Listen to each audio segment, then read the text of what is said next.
क्या आपको याद है कि आर्टिकल 370 की हियरिंग के समय सुप्रीम कोर्ट ने कुछ इम्पोर्टेंट केसेस की हियरिंग को डिले कर दिया था, ये मानते हुए कि इन केसेस का सुना जाना जरूरी है, पर अभी आर्टिकल 370 के चलते वो इन केसेस को बाद में सुनेंगे, जिसमें एक था मैरिटल रेप का केस। आप तो जानते ही हैं कि इंडिया में मैरिटल रेप का मुद्दा कितना पुराना है और इसी इशू को सॉर्ट करने के लिए कोर्ट में पिटीशंस भी फाइल हुई थी। मैरिटल रेप है क्या? ये स्पाउसेस के बीच में सेक्सुअल रिलेशंस को रेफर करता है जिसमें किसी एक की कंसेंट नहीं होती। इस टाइप के ऑफेंस में फोर्स और फिजिकल वायलेंस का यूज होता है, लेकिन तब जब दो लोग शादी के बंधन में हैं। Marital rape section 375 of the Indian penal code से अलग क्यों है? वो इसलिए क्योंकि सेक्शन 375 आईपीसी रेप को डिफाइन करता है as non consensual sexual contact with a woman, लेकिन अगर वाइफ 15 साल की एज से ऊपर है तो हस्बैंड को इस पीनल कंसीक्वेंस से एग्जेम्प्ट किया जाता है। Independent thought versus union of India 2017 के केस में सुप्रीम कोर्ट ने एज को 15 साल से 18 साल में इंक्रीज कर दिया था। ये एक्सेप्शन इंश्योर करता है कि जो हस्बैंड अपने वाइफ के साथ सेक्सुअल रिलेशंस में है even without her consent and she is above 18 years, then he will not be charged for rape. तो क्या आपकी नजरों में ये एग्जेम्पशन सही है? क्या सच में शादी के बंधन के अंदर बिना कंसेंट के सेक्सुअल रिलेशंस बनाना रेप नहीं है? आपकी जानकारी के लिए बता दूं कि आज के टाइम में मैरिटल रेप के लिए सिर्फ एक ही रिकोर्स वाइफ्स के पास अवेलेबल है और वो है section 498A of the Indian penal code and domestic violence act 2005, which deal with the cruelty to protect victims against their spouses' perverse sexual conduct। पुराने समय से लेकर अभी तक ऐसे कितने ही घर होंगे जहां पर मैरिटल रेप होता होगा, पर आज तक किसी ने आवाज नहीं उठाई। क्यों? क्योंकि लोगों की नजरों में ये रेप नहीं है। अगर दो लोग शादीशुदा है तो indulging in sexual relation even without the wife's consent does not amount to rape. ऐसा ही कुछ मानना है हमारे देश के लोगों और कानून का। पर क्या आप जानते हैं कि कुछ सेट ऑफ पिटीशंस ने इस इम्यूनिटी क्लॉज को चैलेंज किया है इस ग्राउंड पर कि ये मैरिड वुमेन जो अपने हस्बैंड से सेक्सुअली असॉल्ट होती है उनके अगेंस्ट डिस्क्रिमिनेशन है। दिल्ली हाई कोर्ट ने मई 2022 में एक केस में स्प्लिट वर्डिक्ट दिया था। सुप्रीम कोर्ट का इस केस पर फाइनल वर्ड्स अभी पेंडिंग है। दिल्ली हाई कोर्ट के जजेस ने एक दूसरे से डिसएग्री करते हुए 2022 का जजमेंट पास किया, जहां एक जज ने कहा कि the clause protecting husbands from prosecution of non consensual sex with their wives are morally repugnant. वहीं दूसरे का कहना था that it did not violate any law and could continue to exist. एक और पिटीशन जो सुप्रीम कोर्ट में pending है वो एक आदमी की है जिसने सुप्रीम कोर्ट में अपील की है, क्योंकि कर्नाटका हाई कोर्ट ने मार्च 2022 की रूलिंग में उसके trial for rapping his wife को अप्रूव कर दिया था। आपको जानकर हैरानी होगी कि इस मैटर में then Bharatiya Janata party ruled Karnataka government filed its affidavit in November last year supporting the criminal prosecution of the husband. The Basavaraj Bommai government had at that time claimed that the IPC permits the prosecution of a man for raping his wife. Therefore, a husband's trial under section 375 of the IPC is valid. 16 जनवरी के order में supreme court ने matter में दो nodal council को appoint किया, नेमली advocates Puja Dhar and जागृति S Jadeja, और उनसे मैटर में एक कॉमन कंपाइलेशन प्रिपेयर करने को कहा। साथ ही उन्हें सभी लॉयर से कोलैबोरेट करने के लिए कहा गया टू फैसिलिटेट द प्रोसीडिंग्स। और उसी दिन सॉलिसिटर जनरल मेहता ने कोर्ट के सामने इस इशू के सोशल इम्पैक्ट पर कंसर्न्स फ्लैग किए और कहा कि सेंटर ने बाकी स्टेट्स और स्टेक होल्डर्स के साथ कंसल्टेशन प्रोसेस शुरू कर दिया है और अपने फाइनल स्टैंड के लिए सेंटर अपना एफिडेविट फाइल करेगी।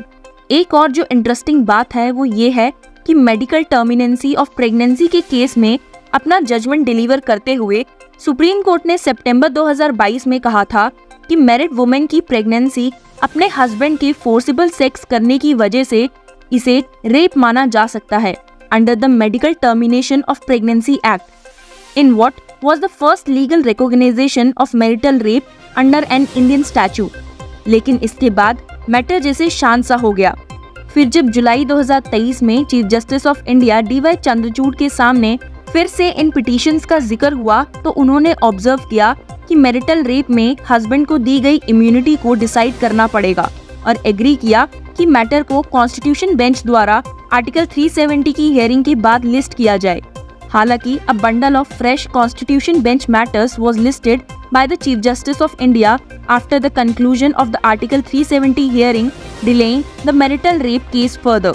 शुक्रवार को एडवोकेट करुणा नंदी ने केस को चीफ जस्टिस ऑफ इंडिया के सामने रखते हुए लिस्ट करने की डेट मांगी, पर चीफ जस्टिस ऑफ इंडिया ने उन्हें रिस्पॉन्ड किया कि उनके सामने कुछ बंच ऑफ कॉन्स्टिट्यूशन केसेस हैं जिसके रैप अप के बाद मैटर को सुना जाएगा। He said, "We will list it in mid-October and see what the status of Constitution bench is by that time is." Solicitor general Mehta ने बेंच से request की कि सेंटर को 2 दिन का टाइम दिया जाए टू आर्ग्यू जब भी मैटर लिस्ट हो। वहीं पिटिशनर ने 3 दिन का वक्त मांगा फॉर देयर सबमिशंस। मेहता ने चीफ जस्टिस ऑफ इंडिया को सबमिट किया that the issue of criminalising marital rape would have social ramifications. पर सेंटर का ऐसा मानना क्यों है? इंडिया के 175th लॉ कमीशन ने भी ये बात कही थी कि वो सेक्शन 375 में एक्सेप्शन क्लॉज को डिलीट करने पर रिकमेंड नहीं करते। In its report on review of rape laws in March 2000, the commission stated that deletion may amount to excessive interference with the marital relationship. लेकिन वक्त के साथ ये सोच भी बदलती दिखी गई। जस्टिस JS वर्मा कमेटी जो क्रिमिनल लॉज में अमेंडमेंट प्रपोज करने के लिए सेटअप की गई थी, उसमें कॉन्ट्रेरी रिकमेंडेशन दिया गया है। The committee received around 80,000 suggestions and finalized its 644 page report in 2013, proposing that the exception to marital rape be removed and the law must specify that a marital or other relationship between the perpetrator or victim is not a valid defense against the crimes of rape or sexual violation. Committee ने recommend किया कि marital rape को criminalize कर देना चाहिए क्योंकि marriage का होना सेक्सुअल एक्ट को कंसेंट नहीं देता है। जहां एक और इस ड्राफ्ट की सभी रिकमेंडेशंस को एक्सेप्ट कर लिया गया और 2013 में अमेंड किया गया, the exhortation on marital rape was not heeded to by the government. और लगता है कि सेंटर अब भी उसी स्टैंड पर है। पर क्या कभी सेंटर ने ये सोचा है कि मैरिटल रेप को क्रिमिनलाइज ना करके वो एक मैरिड वुमेन से उसके राइट्स छीन रही है? आर्टिकल 14 लोगों को राइट टू इक्वालिटी प्रोवाइड करता है, पर मैरिटल रेप मैरिड वुमेन से वही इक्वालिटी राइट को छीन रहा है। Forced sexual cohabitation is also a violation of the fundamental right under Article 21. यहाँ तक कि justice Deepak Mishra, the former chief justice of India, का भी ये कहना है that in my opinion marital rape should not be regarded as a crime in India, as it will create anarchy in families, and our country relies on its family platform for its success of upholding family values. क्या ये view सही है? सिर्फ इसलिए कि accused एक husband है और वाइफ एक विक्टिम, रेप का ऑफेंस कॉल्ड ऑफ तो नहीं किया जा सकता और फोर्स रेप को डोमेस्टिक वायलेंस नहीं कहा जा सकता। Rape is a rape, be it marital or non marital, the victim is women only.